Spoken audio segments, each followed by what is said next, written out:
The evening of October 12, 1944, began like any other in Briar Hollow, a small American college town wrapped in autumn fog and wartime anxiety. The campus was unusually calm, its old brick buildings glowing faintly under yellow lamplight as students prepared for midterm exams. The distant sound of a radio drifted from open dorm windows, carrying news from overseas, while fallen leaves scraped across empty pathways. Nothing about the night suggested it would become the darkest chapter in the town's history. Inside the campus library, 6 senior students gathered around a long oak table near closing time. They were known faces, bright, dependable, months away from graduation. Some joked about final papers, others argued over a history assignment, their voices hushed but lively. When the clock struck 11:45, the librarian reminded them it was time to leave. They packed their books, signed the exit register, and stepped out together into the cold night air, unaware that those simple motions would soon be studied for decades. Witnesses later claimed they saw the group walking toward the eastern side of campus, where the older buildings stood. The fog was thick enough to swallow the lampposts one by one, turning familiar paths into shadowed corridors. A campus guard recalled tipping his hat as they passed, noticing nothing unusual except how quiet the grounds felt. The students' laughter faded quickly, absorbed by the mist, leaving behind an uneasy stillness that no one questioned at the time. By sunrise, concern began to ripple through the dormitories. The 6 students hadn't returned to their rooms. Their beds were untouched, shoes neatly placed beside them, coats still hanging on hooks. Classmates assumed they had stayed out late studying or visiting friends, but as morning turned to afternoon, unease spread. Professors marked them absent. Notes were slipped under doors. No one answered. That evening, families were contacted, and panic replaced denial. Search parties formed, combing the campus paths and nearby woods as church bells rang out across Briar Hollow. The town gathered under a sky growing darker by the hour, whispering theories and fears. By nightfall, it became painfully clear that something was wrong, not just with the missing students, but with the silence itself, a silence that felt deliberate, heavy, and far too complete. By the 3rd day after the disappearance, Briar Hollow was crawling with uniformed officers, volunteers, and anxious families desperate for answers. The local police department set up a temporary command post inside the town hall, pinning maps to corkboards and marking off search zones with red ink. Officers questioned students, faculty, and shopkeepers, recording statements that all sounded painfully similar. No one had seen anything unusual, no screams, no struggle, no signs of panic. From the very beginning, the case seemed to rest on an absence rather than evidence. Search teams were sent into the surrounding forests at dawn, moving in tight lines through wet leaves and thorny underbrush. Bloodhounds were brought in from a neighboring county, but their trails went cold near the edge of the campus. The nearby river was dragged repeatedly, scraping the muddy bottom while families watched from the banks in silence. Each unsuccessful effort drained the town's hope, yet officials continued to insist that progress was being made, even as the evidence board remained disturbingly empty. As days passed, the tone of the investigation subtly shifted. Instead of asking what had happened to the students, authorities began asking why they might have chosen to leave. The nation was deep into World War II, and rumors spread that young men were vanishing to avoid enlistment. Despite the fact that several of the missing students were medically exempt or already registered, the idea of voluntary disappearance was quietly introduced during press briefings. It was a theory that required no suspect, no crime scene, and no uncomfortable questions. Families pushed back, demanding deeper searches and federal involvement, but their requests were met with delays and polite deflection. Certain witness statements were never followed up on, and a handful of reports simply vanished from the official record. A campus maintenance worker who claimed to hear metallic sounds late that night was dismissed as unreliable. A student who mentioned seeing lights on in a closed building was told he had likely misremembered. Piece by piece, the investigation narrowed itself, not toward truth, but toward closure. Within 3 months, the case was quietly downgraded from an active investigation to an unresolved missing persons file. Newspapers stopped running updates, and police resources were reassigned elsewhere. The final statement issued to the families suggested the students had left Briar Hollow of their own free will, possibly together, possibly for reasons that would never be known. For the town, it was a relief. For the families, it felt like a second disappearance, this time of the truth itself. Briar Hollow Hall stood apart from the rest of the campus, both in distance and in reputation. Built in the late 1800s, the stone structure loomed at the edge of the grounds where the trees grew thicker and the paths narrowed. After a partial fire years earlier, the building had been declared unsafe for regular use, its upper floors sealed and its windows boarded. Students passed it on their way to class but rarely slowed their steps, as if the building itself demanded to be avoided. Long before the 6 students vanished, whispers followed Briar Hollow Hall like a shadow. Night watchmen spoke of lights flickering behind boarded windows, even though the electrical lines were supposedly disconnected. Others claimed to hear footsteps echoing inside after midnight, slow and deliberate, pacing back and forth. On foggy nights, some swore the building seemed closer than it should be, its dark outline pressing in on the campus like a silent threat no one dared acknowledge openly. Officially, the hall was used for storage, old laboratory equipment, damaged furniture, crates of outdated records. Unofficially, it was known as a place where rules bent and secrets gathered. During the 1940s, certain science departments were rumored to conduct late-night work there, experiments that required privacy and minimal oversight. Access logs existed, but they were rarely checked, and many pages were mysteriously incomplete. The building was locked, yet keys were easier to obtain than anyone admitted. After the disappearance, attention briefly turned toward Briar Hollow Hall. Records showed that on the night the students vanished, laboratory equipment had been signed out under their names, equipment stored in a basement facility beneath the hall. When investigators attempted to locate the corresponding logbook page, it was missing. No one could explain when it had been removed or by whom. The absence was noted, then quietly set aside, as if pressing further might uncover something the town was not ready to face. As years passed, Briar Hollow Hall became more than a building. It became a warning woven into student life. Freshmen were told not to go near it, not because it was dangerous, but because it was better left alone. Professors avoided mentioning it, and campus tours skipped that part of the grounds entirely. The hall remained standing, locked and silent, holding its place at the edge of memory, as if waiting for someone brave, or careless, enough to open it again. In early 2023, Briar Hollow College announced a long-overdue plan to renovate Briar Hollow Hall, presenting it to the public as a gesture of preservation rather than curiosity. Administrators described the project as a way to honor the school's long history, transforming the decaying structure into a museum and archival space. Few mentioned the building's darker reputation, and fewer still acknowledged the unease felt by longtime residents who had hoped the hall would remain untouched. Construction crews arrived in late spring, sealing off the eastern edge of campus with fencing and warning signs. As workers stripped away rotting wood and crumbling stone, they discovered that the building's internal layout didn't fully match the official blueprints. Narrow corridors led to dead ends, and certain basement areas appeared deeper than expected. Some workers reported feeling watched while working below ground, an odd sensation they laughed off during the day but spoke about in lowered voices after hours. During the third week of demolition, a section of collapsed wall in the lower level revealed something unexpected. Behind layers of brick and concrete was a hollow cavity, carefully sealed rather than naturally formed. The air that rushed out was stale and cold, carrying a metallic scent that didn't belong in a storage basement. Inside, wedged between rusted pipes, sat a small metal box wrapped tightly in oilcloth, untouched by time and dust. The discovery halted all work immediately. Supervisors documented the find and contacted campus officials, who in turn notified local authorities.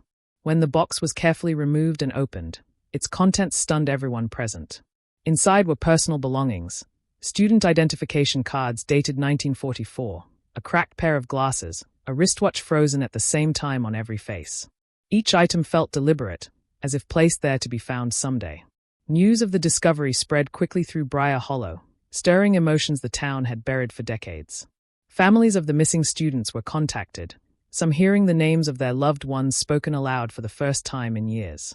As investigators secured the site and reopened the case, one final item inside the box remained untouched, a small roll of undeveloped film, sealed in its original casing, waiting to reveal what the walls of Briar Hollow Hall had been hiding all along. The roll of film was sent to a specialized forensic lab, handled with a level of care usually reserved for fragile evidence from war zones. Technicians weren't even sure the film would survive the development process after nearly 8 decades sealed behind a wall. When the images finally began to appear in the darkroom, silence filled the space. The negatives were intact, unnervingly clear, as if time itself had paused to preserve what was never meant to be seen again. The first frames showed nothing unusual: blurred hallways, partial walls, shadows caught mid-motion. But then came the photograph that made investigators stop breathing. All 6 missing students stood together inside an underground room, positioned close enough that their shoulders touched. Their faces were pale, their expressions tense, eyes fixed directly at the camera as though they knew who would one day be looking back at them. There were no signs of injury, yet fear hung in their stares, heavy and unmistakable. Behind them loomed a thick steel door reinforced with bolts, its surface stamped with university property markings that were still legible. The room itself appeared windowless, lit by a single overhead bulb casting harsh shadows across the concrete walls. What disturbed investigators most was the sense of confinement, the way the space seemed too small, too deliberate, designed not for study but for containment. This was not a place listed on any campus map. As analysts examined the negative more closely, they noticed a faint figure lingering at the edge of the frame. A man stood partially hidden in the shadows, his face obscured by darkness and motion blur. His posture was calm, controlled, nothing like the terrified students in front of him. It was the stance of someone who belonged there, someone watching rather than participating. Scratched along the edge of the film was a timestamp, 2:17 a.m. The details sent shockwaves through the investigation. According to official records, the students had already been reported missing hours earlier. Yet here they were, alive, photographed in captivity after the timeline said they were gone. The image didn't just challenge the old case, it dismantled it, revealing that the truth had been hidden not by time, but by design. Once the photograph became public, investigators turned their focus away from speculation and toward the university's sealed archives. What they found was a paper trail that felt intentionally fragmented, as though someone had tried to erase a story without fully destroying it. Old storage rooms were reopened, boxes of yellowed files catalogued, and forgotten ledgers brought back into the light. Many documents from the early 1940s were marked restricted, a classification that made little sense for a small college during wartime. Among the recovered files were financial records showing large, unexplained payments made to Briar Hollow College between 1942 and 1944. The funds came from a federal agency operating under a vague research title, one that didn't appear in public government directories. Correspondence attached to the payments referenced underground facilities, security clearances, and controlled access environments. These weren't the terms of academic research, they were the language of containment and secrecy. Further digging revealed blueprints that never appeared in official campus plans. Beneath Briar Hollow Hall was an extensive network of rooms and corridors, some reinforced with steel doors identical to the one seen in the photograph. The designs included observation points, soundproof chambers, and exit routes that led nowhere above ground. The final revision of these plans was dated just weeks before the 6 students vanished, then abruptly stamped project terminated. At the center of every document was the same signature, neat and confident, repeated dozens of times.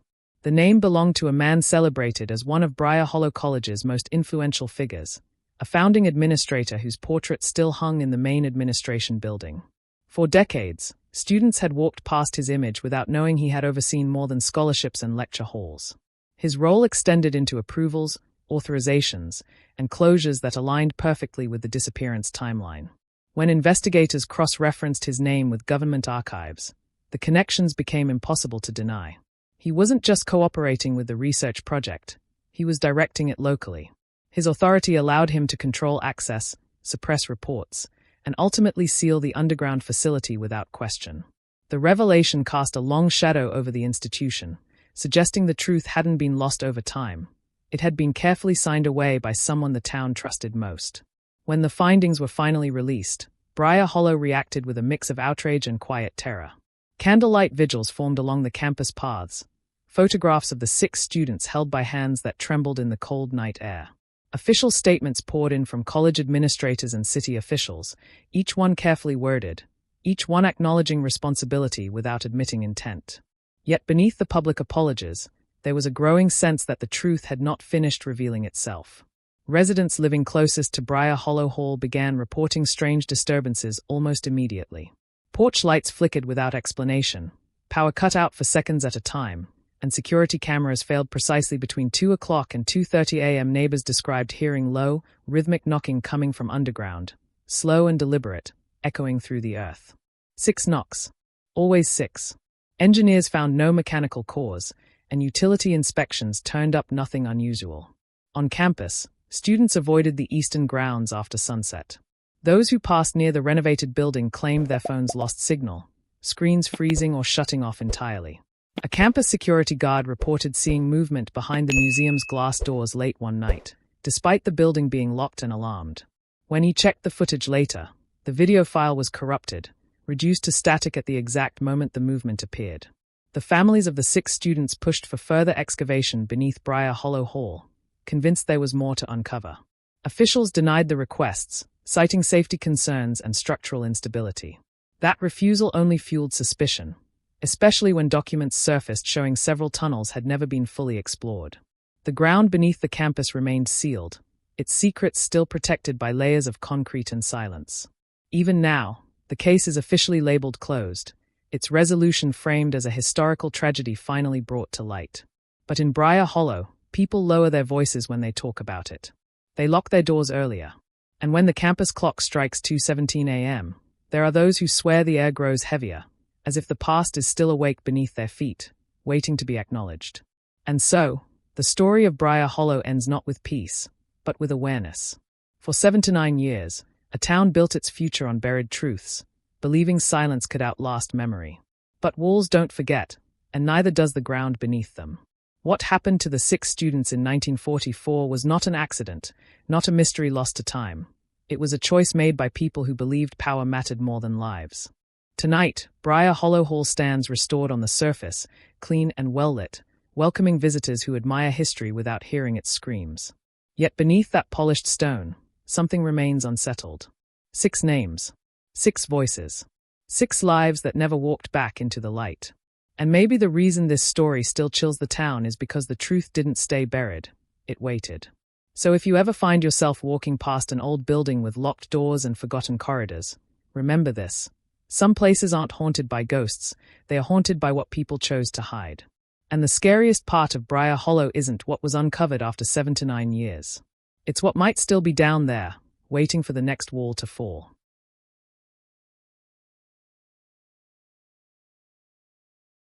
If you liked this video, don't forget to hit that like button, share it with your friends, and drop your thoughts in the comments below. Most importantly, subscribe and hit the bell icon so the next secret finds you first.